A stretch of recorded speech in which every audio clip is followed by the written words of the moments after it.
Hace 12 años, cuando Qatar fue anunciada como sede del Mundial, el mundo pegó el grito en el cielo. ¿Qatar? ¿En serio?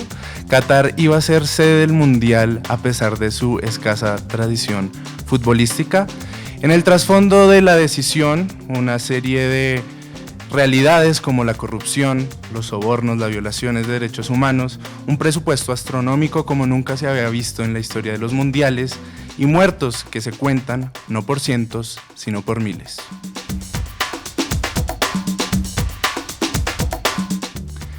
La espera por el Mundial empieza a llegar a su fin y la cuenta regresiva nos trajo hasta noviembre y diciembre, 2 meses extraños para jugar el Mundial de Fútbol y casi tan extraños como la sede misma del evento.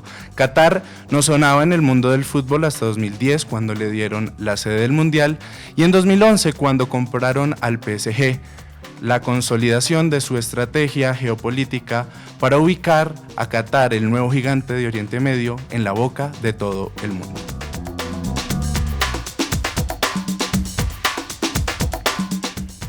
Qatar es señalado de pagar el mundial con sobornos, de restringir las libertades de las mujeres, de la comunidad LGBTI, y además informes de prensa y Amnistía Internacional han señalado al Emirato de violar los derechos humanos y de la muerte de miles de trabajadores inmigrantes en la adecuación de los escenarios que recibirán la Copa del Mundo.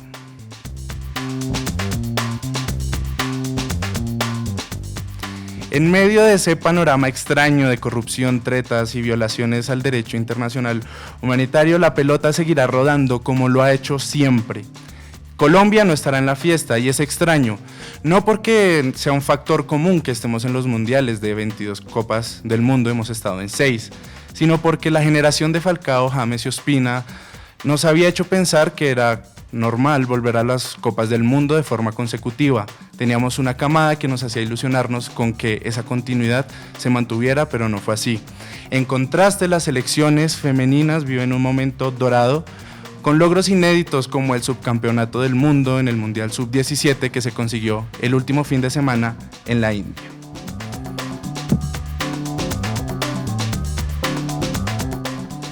Hace unas semanas, en entrevista con Tomás Blanco para El Espectador, Mario Alberto Yepes dijo que un Mundial sin Colombia no es lo mismo. ¿Pero es así? Ese será el norte de el primer capítulo del Espectador a Rueda, un nuevo podcast en el que buscamos seguirle la pista a los deportistas colombianos en el mundo y que en esta primera temporada le seguirá la pista al Mundial de Qatar 2022. Andrés, empezamos.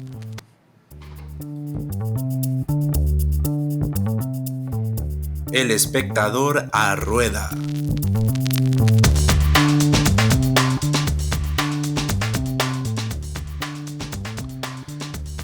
Y bueno, hecha la introducción, presentamos un poco la mesa de lo que va a ser este primer capítulo, con 3 jugadores, digamos, locales de lo que sería esta mesa, un invitado especial. Empezar aquí por la izquierda con Hugo Santiago Caro, el popular Huguito. Hugo, bienvenido, coequipero de este nuevo formato. Gracias, Fernando. Para todos los que hasta ahora están pendientes del Espectador a Rueda, bienvenidos a esta primera edición, a Nicolás que nos acompaña, Paula y Tomás, nuestros compañeros. Precisamente seguimos con Paula Casas, que le ha seguido la pista a las selecciones femeninas en los últimos años. Paula, un fin de semana también que podríamos llamar casi histórico para el fútbol femenino. Bienvenida. Muchas gracias, y sí, es un fin de semana y un año histórico para el fútbol femenino en Colombia. Tomás, una persona también de esta casa que será invitado frecuente en esta primera temporada para hablar de fútbol. Esperemos que en próximos capítulos también para hablar de ciclismo y un poco de otras cosas. Bienvenido. Bueno, Fernando, un gusto estar acá en este nuevo formato del Espectador y feliz de estar con ustedes.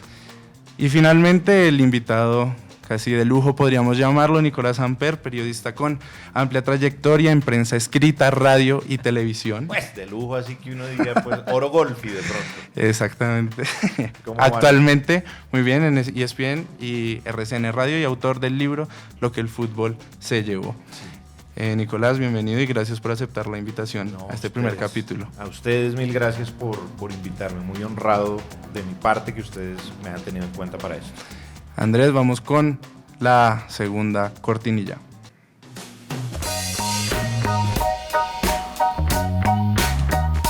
a rueda de las breves.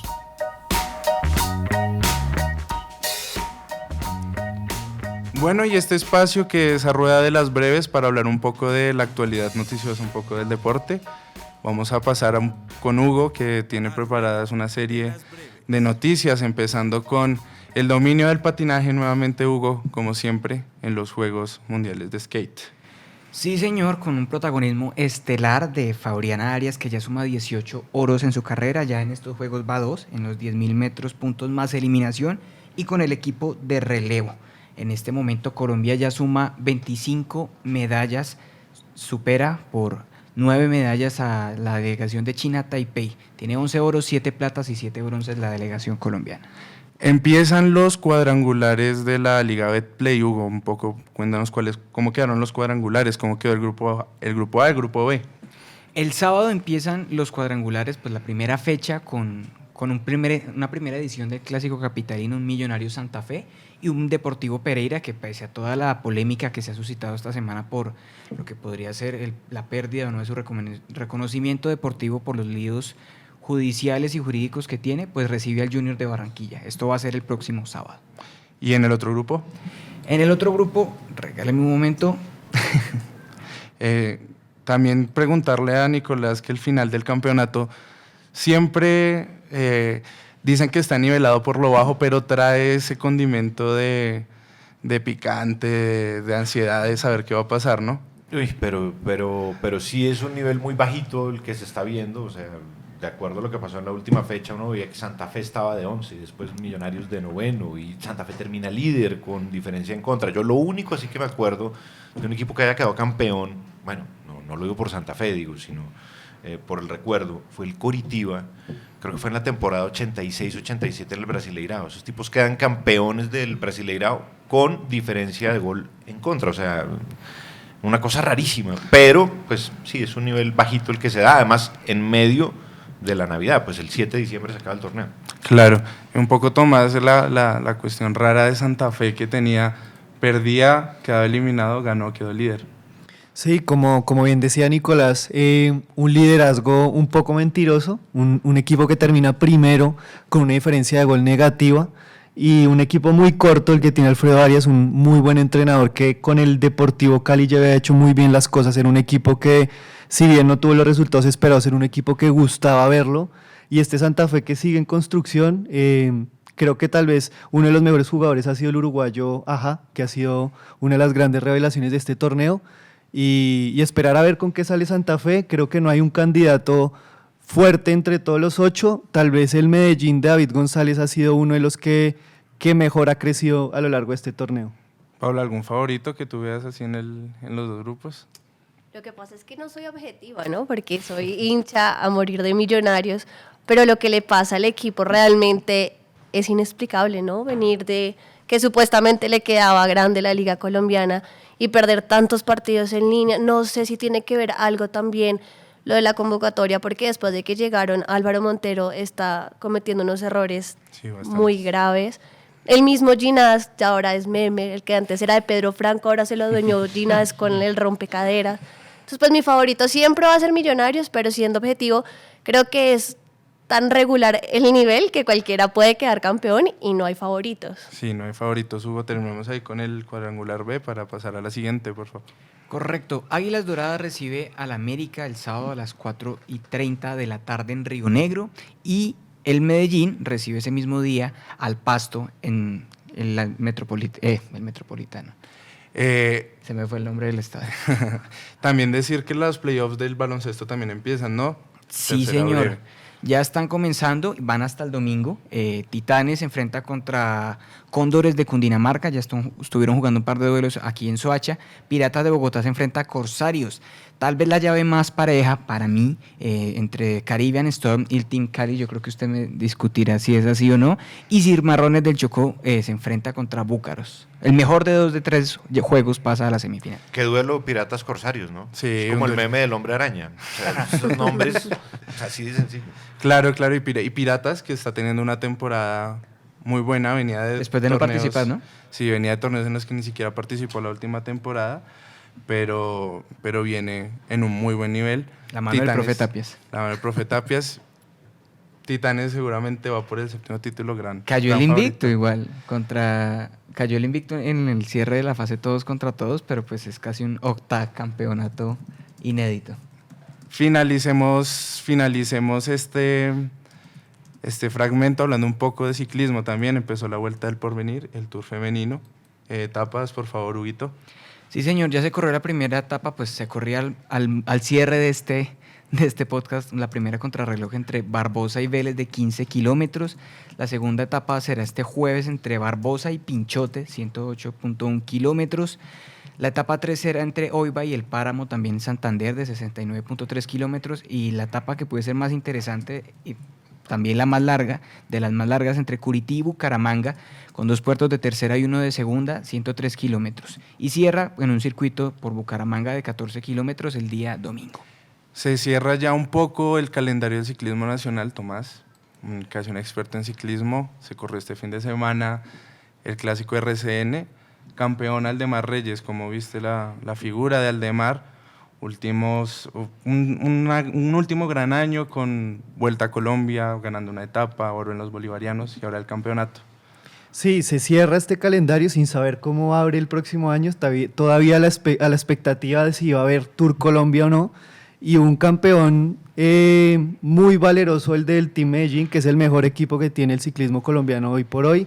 Fue al clásico RCN con 5 o 6 ciclistas que prácticamente cualquiera de ellos podía salir campeón, y en el caso de Oscar Sevilla, que es un ciclista que es un entrenador dentro de la carretera, y Aldemar Reyes, que es un ciclista que por muchos años ha sido de los más renombrados de nuestro ciclismo, siempre ganando etapas, que este año ya cambiando de equipo junto a su hermano, pudo tener el título que tanto había buscado, y sobre todo el trabajo de su hermano fue impresionante, porque yo creo que el mejor gregario que uno puede tener es el hermano de uno, y también con un subcampeón como Duván Bobadilla, un ciclista de 1,55 de estatura, de 45 kilos, que ha pasado también por los equipos más modestos del ciclismo colombiano, y que aún así le alcanzó para quedar a 4 segundos ahí peleándole, y muy cerca de lograrle el título y arrebatarle el título al Team Medellín.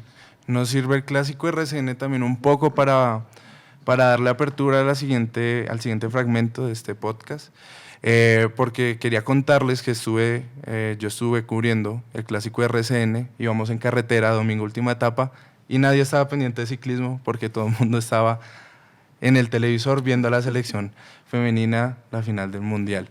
Realmente paralizó el país, y vamos con la siguiente entrada. Andrés, por favor.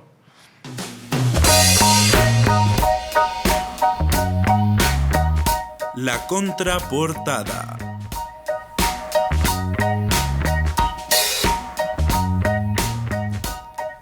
Nicolás, hablar un poco también de la relevancia de este equipo y el sentimiento que ha despertado en la gente, ¿no? La cercanía, que creo que es una cosa fundamental en estos términos de la selección de Colombia. Sobre todo porque es que se juega, digamos que es una de las grandes virtudes del fútbol femenino, es que se juega sin los vicios del masculino. Es decir, uno no ve muchos Neymar en el fútbol femenino, ¿no? No ve tipos que caen en el campo como si fueran extras de una película de John Wayne cuando les disparan. No, van siempre adelante, tratan de jugar de manera ofensiva. Es decir, eso yo creo que es lo más valioso que tiene el fútbol femenino, que sigue teniendo como el espíritu natural del fútbol, que es tratar de ir al arco del otro, tratar de proponer cosas, que en el fútbol masculino, no sé, hay muchos equipos que uno puede mirar las nóminas. Fíjense lo que le pasó al Atlético Madrid, que es un equipo que tiene una nómina gigantesca, 621 millones de euros de presupuesto, pero fue especulación absoluta en Champions y en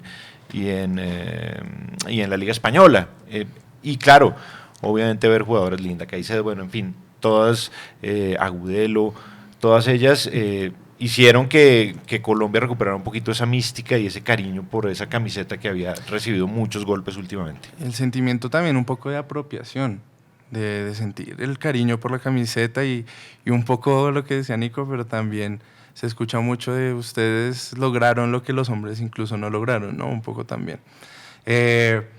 Paula, esta sección un poco a tu cargo, la contraportada.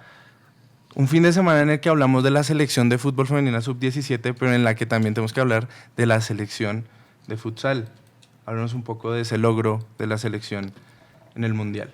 Bueno, primero hay que hablar que este no es un deporte con el mismo reconocimiento del fútbol y no solo pasa en Colombia, sino también en el mundo. Desde septiembre de 2021, varias jugadoras de futsal de diferentes países del mundo le han pedido a la FIFA que les presten atención, porque mientras los hombres llevan 10 mundiales, ellas hasta ahora 5, pero sin reconocimiento FIFA.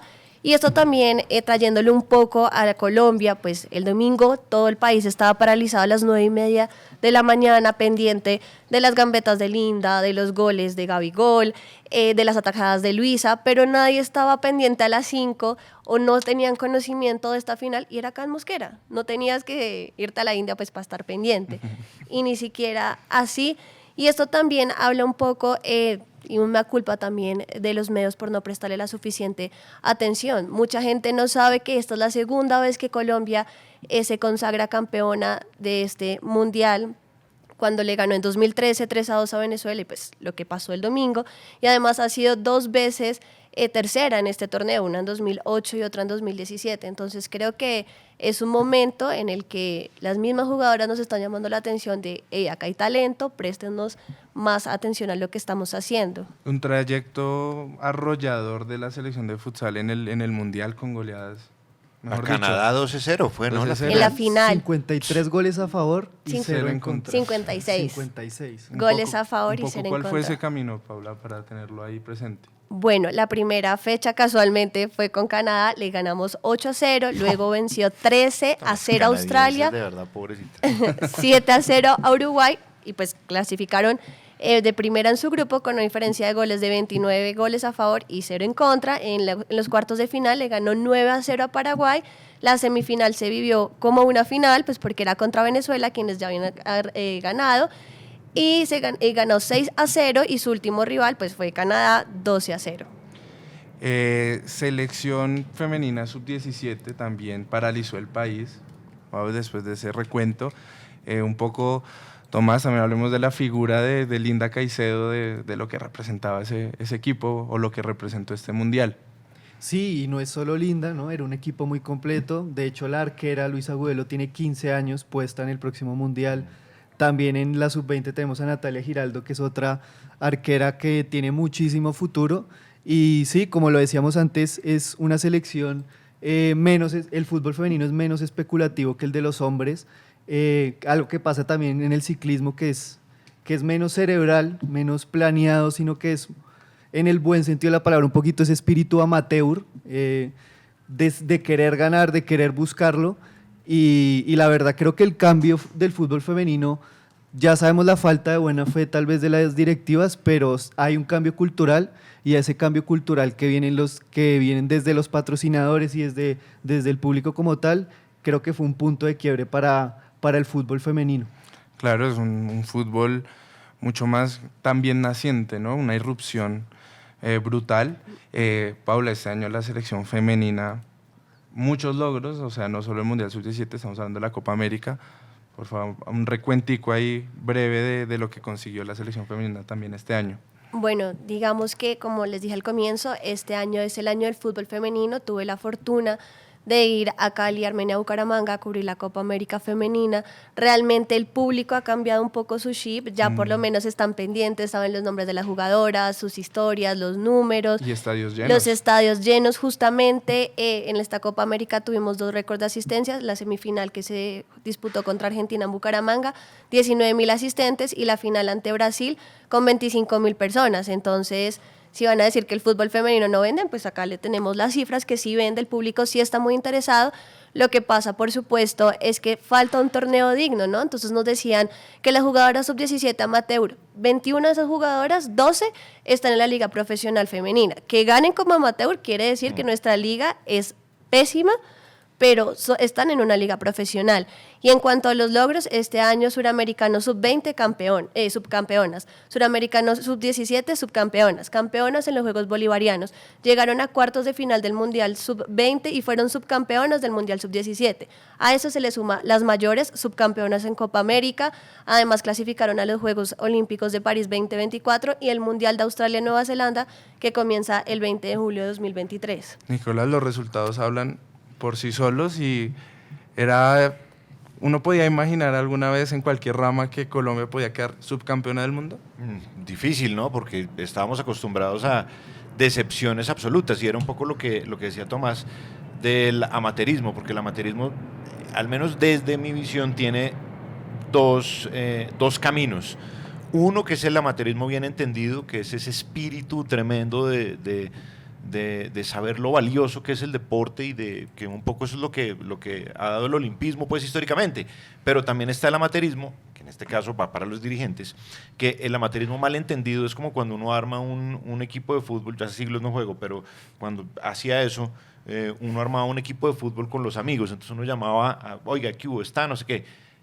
Llegaban y de pronto faltaban 3, y llegaban los 3 enguayabados. Eso también es amateurismo, pero mal entendido. En ese caso, me parece que ese camino del amateurismo es el de los dirigentes. El camino del amateurismo, de entender el deporte como algo muy valioso, es el que llevan las futbolistas. Claro, un fútbol fresco, novedoso y que tendrá que también ir evolucionando. También hubo una polémica alrededor de los premios, ¿no? Alrededor precisamente de esta palabra de los amateurs. Cuéntanos un poco también, Paula, para cerrar este fragmento, pasar al tema central y un poco también el tema de los entornos seguros. ¿Qué pasa cuando las jugadoras denuncian este tipo de situaciones?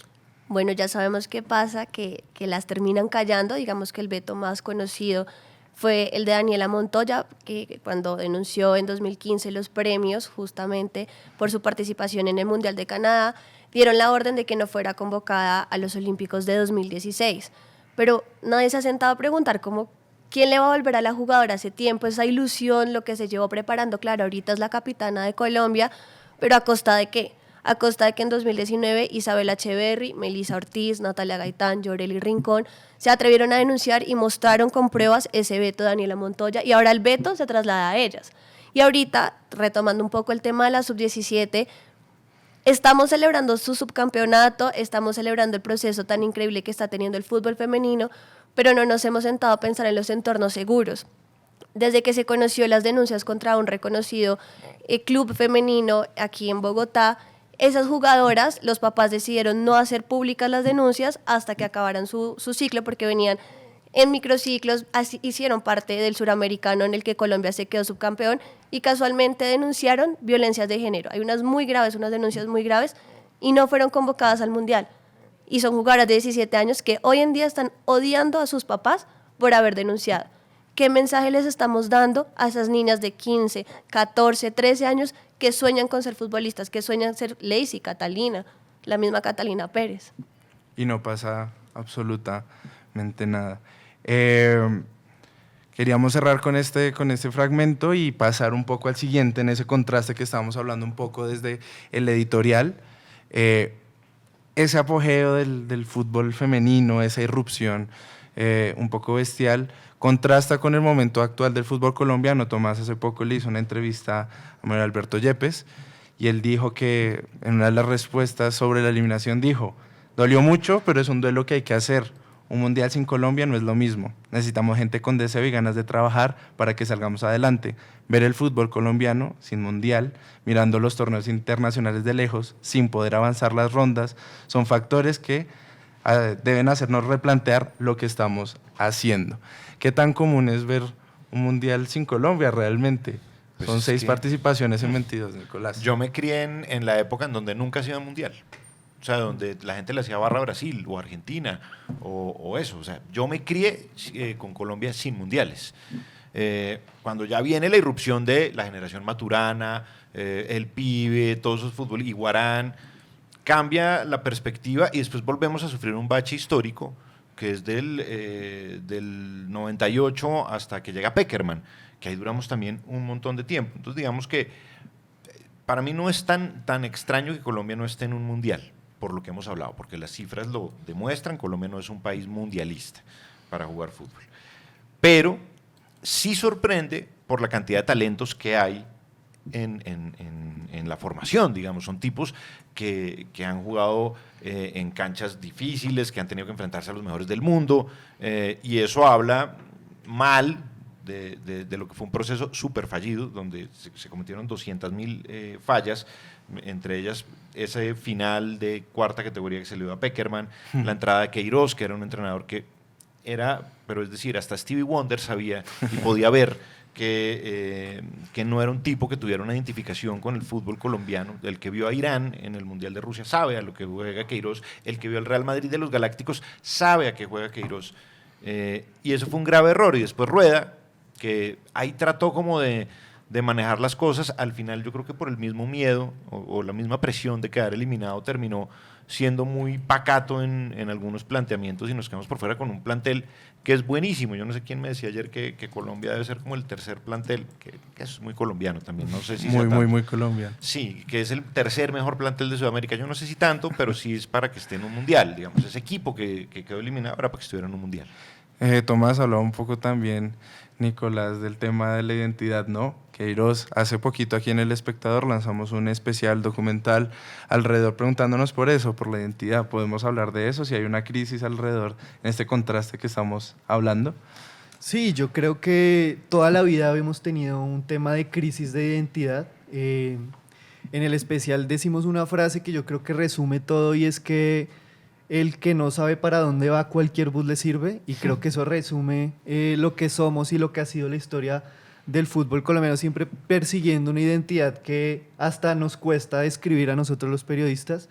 Entonces sí, yo creo que es una eliminación. Decir que estamos acostumbrados a ver a Colombia en el Mundial, pues es también decir mentiras, pero también hay que decir que no estamos en 2010 y que este es uno de los mejores equipos en nómina que Colombia había tenido, tal vez los más completos. Podemos discutirlo con el de 2014, pero sin duda es un fracaso.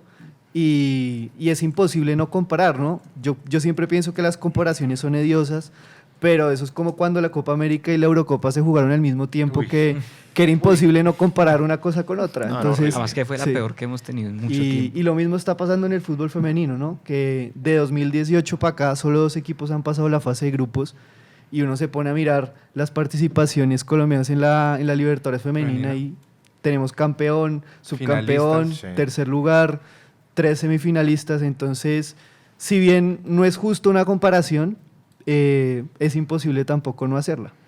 Pero y también es inevitable pensar en esa frase con la que empezamos, un mundial sin Colombia igual no es lo mismo, ¿no? No se siente igual.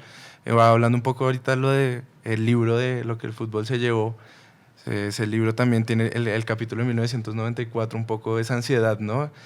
Por la Milky Way, el repaso que tú vas haciendo. Claro. ¿Cómo se maneja esa ansiedad por el mundial, por la pues participación de Colombia? Es que, por ejemplo, en ese 94, ahorita que Tomás decía, pensaba yo en la selección de 2010, e imaginaba, haciendo la comparación, que hablamos que es antipático hacer comparaciones, pero yo imaginaba que en ese equipo estaban, por ejemplo, imagínense quiénes estaban: Steven Vélez marcando punta, Ringo Amaya de 5.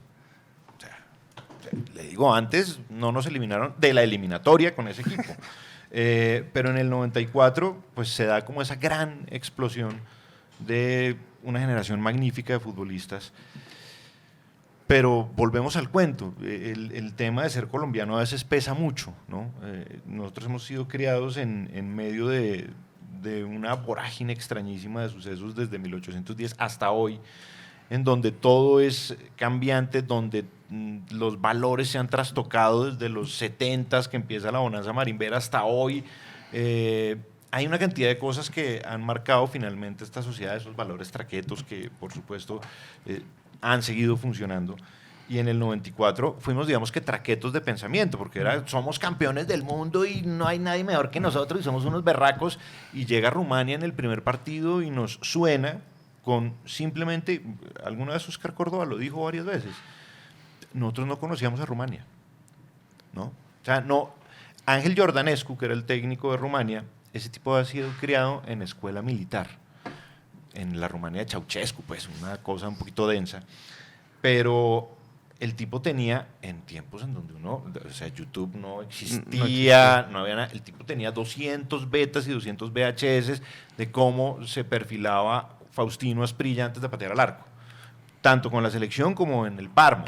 Nosotros no sabíamos contra quién jugábamos, y eso, más allá de que, me acuerdo que ese partido, la figura, todo el mundo se acuerda mucho de Hagi, ¿no? Del gol de Hagi a Córdoba, pero la gran figura fue Stelea, que era el arquero de Rumania, que sacó 10 pelotas de gol, pero fue eso, fue un poco esa mentalidad traqueta que emerge de vez en cuando entre nosotros, que es decir, que somos los mejores del mundo y nosotros no nos gana nadie, y paz, y después llegan y pum, y quedamos eliminados. Claro, y un poco sí, pues, el origen de, si hablamos de cultura traqueta, ¿no? Del narcotráfico y de un poco esa cultura, también es el nacimiento del fútbol colombiano. O sea, si se habla unas raíces, esos pactos por debajo de la mesa, del Dorado, es un poco esa raíz que siempre hemos tenido.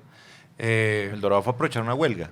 Exactamente. O sea, ilegal. Y decir, vamos a montar este torneo aquí con estos manes que son buenos, vamos a pasarles plata y que vengan aquí y que jueguen. O sea, todo, desde el arranque está todo mal. Claro, una preparación además, como dices, eufórica, podríamos llamar, ¿no? Que somos. Pero también un poco, Paula, cómo manejar la ansiedad por el Mundial, ¿no? No está Colombia, ya lo que estamos hablando, pero qué tan ansiosos estamos porque empiece Qatar 2022. Lo que pasa es que un mundial es como el límite, ¿sí me entiendes? Como el evento más importante para los que nos gusta el fútbol, por supuesto. Y digamos que uno lo espera ansiosamente cada 4 años, empieza la previa, llenando el álbum, poniendo monitas, intercambiando monitas, buscando los jugadores. Obviamente la atención porque los favoritos de uno si se lo pierden, porque las temporadas siguen. Este mundial fue un poco diferente porque es en diciembre, estamos acostumbrados a que sea en junio con más calma. Y yo creo que la ansiedad ahorita se puede manejar esa expectativa viendo los partidos también de las otras ligas, ¿no? Digamos, ahorita lo que pasa un poco también con este mundial, en mi caso, que no tengo ya favoritos. Siento que ya muchas selecciones pueden estar al mismo nivel y eso también habla un poco del avance que ha tenido el fútbol mundial. Y Fernando, sobre todo que yo creo que este es un mundial con muchísimas paradojas porque, pues creo que lo hablaremos más adelante, que obviamente sabemos que Qatar, la elección de Qatar tiene muchas suspicacias y muchas cosas de dineros debajo de la mesa, pero al mismo tiempo podemos ver el mundial más competitivo en muchos años porque los jugadores, yo creo que las dos claves de un mundial para un equipo es ganar el primer partido y cómo llegan los jugadores en su estado de forma.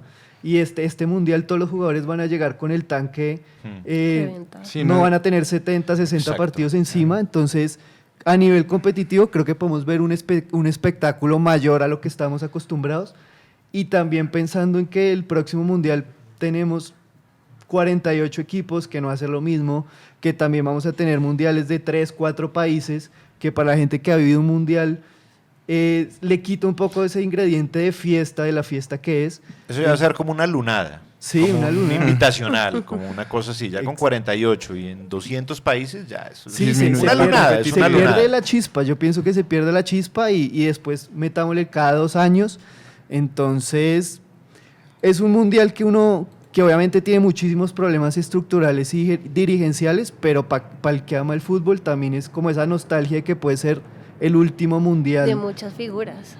como lo conocimos. Sí, exacto, de acuerdísimo. Y hablando de lo que dice Tomás, no es solo el tema económico, ¿no? También hay muchas violaciones de derechos humanos que están pasando por Qatar y que muchas veces no prestamos la suficiente atención porque pues es el mundial, ¿no? Entonces estamos esperando los partidos, pero detrás también hay unas serias violaciones de derechos humanos muy graves. Claro, Nicole tiene bien dedicado el libro Lo que fútbol se llevó también. La pelota siempre sigue rodando a pesar de los contextos, ¿no? Habláramos del Mundial de 1978, Videla, claro. 1934, 34, Mussolini. Sí, exacto. La pelota siempre sigue rodando, pero eso no es un dato a obviar, digamos. 6.500 muertos, creo que fue el informe de Amnistía Internacional, y sobre todo inmigrantes, es decir, es una huella Claro, gente potente para ilegal, esclavizada, que la tienen esclavizada en Qatar. Exactamente. Yo recuerdo siempre mucho a mi papá porque mi papá es Él es político, le encanta la política. Sí. Él no separa eso, el fútbol, la política, me acuerdo mucho. Por ejemplo, él ama a Neymar, pero hace 2 semanas me dijo ya, Neymar ¿Por se qué? acaba el llavaro por los votos con Bolsonaro. Por Bolsonaro, claro. Entonces él ya... Que todos esos brasileños son de derecha, impresionante, ¿no? Y- El primer gol que iba a marcar en el Ronaldinho. Mundial se lo iba a dedicar a Bolsonaro. dijo Neymar. Claro, eso juega Claro, el mucho. Pipa de Ávila le dedicó aquí un gol. ¿no? O sea, no Ahí sé. para arriba. Sí, no es tan chévere tampoco. ¿no? La política nunca se separa, el No. contexto social nunca se separa del fútbol. Me acuerdo en la final pasada Francia-Croacia que había rumores que se leía de los saludos nazis de los croatas, ¿no? Mi papá igual. Y ahora con Qatar está un poco esa misma dinámica, es decir, qué tan vergonzoso debería uno no ver los mundiales por esos contextos. Y por ejemplo, la tremenda simbología que dejó la final del Mundial pasado, Francia-Croacia, que uno veía a la primera ministra de Croacia en medio de un palo de agua en Luzhniki, pero un aguacero del demonio. Y Putin, fíjense lo que son esos pequeños símbolos que a veces uno cree que no son importantes y sí. Putin con un paraguas y la primera ministra de Croacia lavándose ahí al lado. Y el tipo como, yo soy el rey del mundo, ¿y qué está pasando hoy? Putin más o menos quiere declararse el rey del mundo con su guerra contra Ucrania, por ejemplo. Y Qatar, obviamente todo esto es un manejo político que uno le puede echar la culpa en ese caso a Blatter y Platini, que fueron los encargados de en algún momento darle una entrada a esos dineros a convertir equipos de fútbol que no eran nada, como el Manchester City. Y Tomás, un mundial finalmente también extraño, ¿no? Que era lo que veníamos hablando un poco, esa extrañeza del mundial de Qatar como una sede extraña para recibir un mundial de fútbol.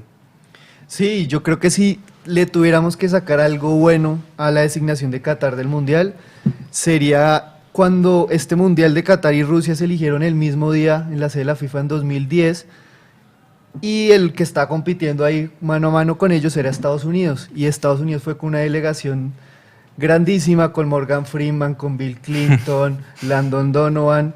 Ellos querían quedarse con este Mundial. Y finalmente, tanto Qatar como Rusia, con dineros debajo de la mesa, se quedaron con este mundial. De hecho, en el libro Tarjeta Roja, revelan cómo se pusieron de acuerdo Putin y Qatar para ver quién cogía el del 2018 y el del 2022. Putin le concede licencias de explotación de yacimientos de gas a Qatar, y con eso Qatar cede y deja 4 años más. Pero Estados Unidos se queda fuera de la ecuación, y Estados Unidos lo toma como un acto de violencia, por así personal. decirlo. Sí, Exacto. Un ataque directo. A la canilla. y así es como yo creo que nace el FIFA Gate FIFA en Gate. 2015. Ahí ya Estados Unidos empieza a revelar los temas de la FIFA. Entonces yo creo que esa es la parte buena de estos mundiales, que yo creo que fue lo que dio nacimiento a lo que conocimos como el FIFA Gate. Y bueno, para cerrar también, el fútbol también atraviesa un momento masculino muy complicado. Creo que se está perdiendo el interés por el fútbol. La gente ya no se aguanta 90 minutos viendo un partido de fútbol, los públicos han cambiado, y por eso mismo han pensado cambiar los reglamentos del fútbol. También ese fue uno de los argumentos para la Superliga Europea, y es un momento para repensar también cómo se está haciendo el fútbol. Mientras el masculino decae, el femenino también está cobrando mucha fuerza. relevancia. Y pues no sé qué tanto ayudan en esos contextos, eso como llamaría Nicolás en su libro, los mundiales postizos, ¿no? El mundial postizo. Hablabas de Estados Unidos, me hiciste acordar de ese mundial que era un mundial postizo en ese momento y representaba un poco lo que representa hoy en día también Qatar, ¿no? Tal Mundial cual. de mentiras. Sí, porque Estados Unidos no tenía ninguna clase de tradición futbolera, digámoslo. Y en el 94 se lanzan a esa aventura, y ahí creo que está en el libro, creo que era Alemania-Bolivia, que es la inauguración. En ese mismo momento hay una camioneta Ford Bronco por una autopista, y todo el mundo está viendo la camioneta Ford Bronco en los televisores. Y era O.J. Simpson, que los iban a atrapar la policía porque aparecieron muertos. No es que han aparecido del cielo muertos, ¿no? Alguien los mató. Pero bueno, la justicia dijo que not guilty. Y apareció muertos la mujer y un amigo de la mujer de O.J. Simpson. Eso fue más visto que Alemania-Bolivia. Entonces, eso habla un poco de lo no futbolero que era Estados Unidos en su momento. El soccer. Y, exacto, como esa percepción todavía de balones de hexágonos. No en lo los llaman ni 90s. siquiera igual que como lo llamamos nosotros. Y en Qatar pasa un poco lo mismo con el agregado de que también es como, ¿cómo decirlo? Como ya exageradamente estrambótico todo lo que hay allá en Qatar, Los por los presupuestos. intereses, por los dineros. O sea, son tipos que tienen, no sé, 50 grados de sol, pero tienen pistas de esquí con nieve. Y crean ciudades. Y Exacto. hacen nubes. Es todo un poco como, aquí lo que hay es plata, papá, no importa, metámosle plata. Un poco lo que hablamos de Colombia durante su creación. Es una estrategia geopolítica finalmente, ¿no? Es un nuevo gigante, Oriente Medio, también situación con Arabia Saudita, y querían poner el dinero sobre la mesa y demostrar que estaban ahí un poco, ¿no? O sea, tan poderosos son que cambiaron la fecha de los mundiales, que era algo tan tradicional como, no sé, cenar el 24 de diciembre. Y que depende del calendario de la FIFA, es decir, arrodillados un poco a la Exacto, intención al señor dinero. de Qatar. Ya para ir cerrando un poco, en el libro, en la capítulo de la camisa negra, 1934, hay una frase que pusiste que decía, si gana el fútbol, la política también, ¿no? Hablando un poco de lo que era Mussolini. ¿Cómo sirven estos mundiales de estrategia política de la que estábamos hablando? Sirven muchísimo. A Chirac le sirvió en su momento, con Francia, a todos. O sea, es increíble. Hemos visto cuando equipos, no sé, me acuerdo, creo que ese es uno de los momentos. Ustedes se vieron una película que se llamaba Inception, Sí, claro. que era de un tipo que se sueña y pasa algo dentro de un sueño, y dentro de ese sueño pasa otro sueño. Christopher Nolan, Exacto. con Leonardo DiCaprio. Exacto. Bueno, creo que, no me acuerdo, hay uno que se parece a José Fernando Neira joven en esa película, pero no me acuerdo cómo se llama el actor. Y es como un sueño entre un sueño entre un sueño. Y yo no me acuerdo qué, estoy pensando si fue 2014, no recuerdo el momento, pero en Twitter hubo 3 políticos que se adjudicaron la victoria de una selección, no me acuerdo de qué, de patinaje, de taekwondo, no recuerdo de qué era, y fueron Álvaro Uribe, Germán Vargas Lleras y Juan Manuel Santos. Los 3, gracias a mí es que este equipo, y creo que Gustavo Petro también, gracias a mí... cuando Petro Gustavo con Petro- Millonarios y Santa Fe, creo. Claro. Cambio de camisetas. Exacto. 4 políticos ese mismo día en Twitter, y uno miraba los tweets y eran como con 2 segundos de diferencia. Gracias a mis gestiones y a mis políticas. O sea, para montarse en el bus de la victoria, los políticos siempre están. Y si hay una victoria, cuando pierden, o no sé, si Colombia, no sé, en Londrina, que perdió 9-0 contra Brasil. Yo quiero el político que diga, por culpa mía, por no haber ejecutado estos planes, fue que nosotros perdimos 9-0. Por ese político voto en todas las elecciones hasta el día que yo me muera. Pero no he visto el primero que haga eso. Cuando hay victorias, todos se montan al bus sin ningún problema, porque no hay nada más provechoso que vender política a partir del fútbol. Miren la campaña de Samper en el 94. Tomó al Pío Valderrama como imagen. Todo bien con Samper, y pues todo mal. Y lo que hablábamos ahorita de que el fútbol siempre es usado por los políticos que a veces, muchas veces ni siquiera saben de fútbol, ¿no? La historia de Lleras, si hubiese espacio que nos la contaras un momento Claro, ahí. En el Mundial del 62 van a despedir a la selección Colombia, que se iba al Mundial, su primer Mundial, y el hombre los despide en el Palacio de San Carlos diciendo, bueno, que les va muy bien y que logren muchas canastas. El tipo no tenía ni idea de dónde estaba parado. A él no le importaba el fútbol, porque realmente en ese momento lo que estaba él gestando era mirar cómo terminaba la violencia colombiana, como se llamó ese periodo pues de sangre entre liberales y conservadores. El tipo estaba pensando era en Benidorm, en mirar cómo armaba el pacto nacional, así de sencillo. Entonces, pues, lo que dijeran esos manes que iban ahí en Al traje primer al mundial. Palacio de San Carlos, pues el tipo Primer mundial de no nuestra sabía ni historia. quiénes eran, exactamente. El 62. ¿Cómo? Ay, me acordé, ¿cómo fue que Santos alguna vez felicitó, creo que a Mauricio Serna? ¿Qué fue lo que dijo? Como que le dijo como el Chucho Serna, una cosa así, o sea, un apodo que no tiene nada de fútbol, sí. Sí, claro. Y esperemos ahora con los logros, por ejemplo, de la selección femenina, que un poco esos aprovechamientos políticos también se transmitan en políticas, ¿no? El anhelo de siempre, a ver si se logra. Finalizamos este primer capítulo de El Espectador a Rueda. Seguimos a rueda del Mundial de Qatar 2022. Nico, muchas gracias por participar. a ustedes. Primer invitado de este nuevo espacio. Bueno, espero que no sea la mufa, que traigan mejores invitados. Huguito, muchas gracias. Gracias, Fer. Tommy, muchas gracias. A Paula, Hugo, Nicolás y usted, Fernando, gracias por la invitación. Y Paula, un abrazo. No, gracias a ustedes por este espacio. Seguimos conectados con El Espectador a Rueda.